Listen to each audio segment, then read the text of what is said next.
টলিউডের প্রথম সারির অধিকাংশ অভিনেত্রী এখন বিবাহিত। কোয়েল মল্লিক, শুভশ্রী গাঙ্গুলি কিংবা নুসরাত জাহান অনেকেই এখন সন্তানের জননী। তবে এই ধারার ব্যতিক্রম রাইমা সেন। 46-এ পা দিয়েও তিনি এখনও অবিবাহিত, আর এটি এখন নেটিজেনদের কৌতূহলের প্রধান কারণ। ভক্তদেরই কৌতূহল এবার স্পর্শ করল মা মুনমুন সেনকেও। বড় মেয়ের ঘর বাঁধা নিয়ে সম্প্রতি দুশ্চিন্তা প্রকাশ করেছেন তিনি। এক সাক্ষাৎকারে মুনমুন সেন বলেন, আমি চাই রাইমার দেখাশোনা করার কেউ থাকুক, এমন কেউ যে ওর পাশে দাঁড়াবে এবং ওকে সাপোর্ট করবে। আমি তো আর চিরকাল থাকব না। মুনমুন সেন আরও জানান, তার ছোট মেয়ে রিয়া সেন তো বিয়ে করে থিতু হয়েছে। রিয়া ও তার স্বামী দুজনেই ভ্রমণ পিপাসু এবং সুখী, কিন্তু রাইমা একা। মা হিসাবে তার আক্ষেপ, রাইমা যদি কাউকে দত্তক নিত কিংবা কোনো বিশ্বস্ত সঙ্গীর সাথে থাকত তবে তিনি নিশ্চিন্ত হতেন।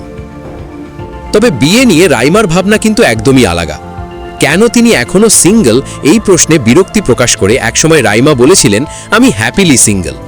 বাবা মা আমাকে যথেষ্ট স্বাধীনতা দিয়েছেন, রোজগার করছি, ট্র্যাভেল করছি, কারো কাছে জবাবদিহি করতে হয় না। শুধু বিয়ে করার জন্য আমি বিয়ে করব না।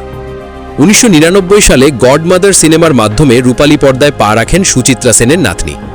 রাইমা সেনের পর চোখের বালি, পরিণীতা কিংবা 22শে শ্রাবণের মতো একের পর এক সফল সিনেমা উপহার দিয়ে তিনি নিজেকে প্রমাণ করেছেন জাত অভিনেত্রী হিসেবে।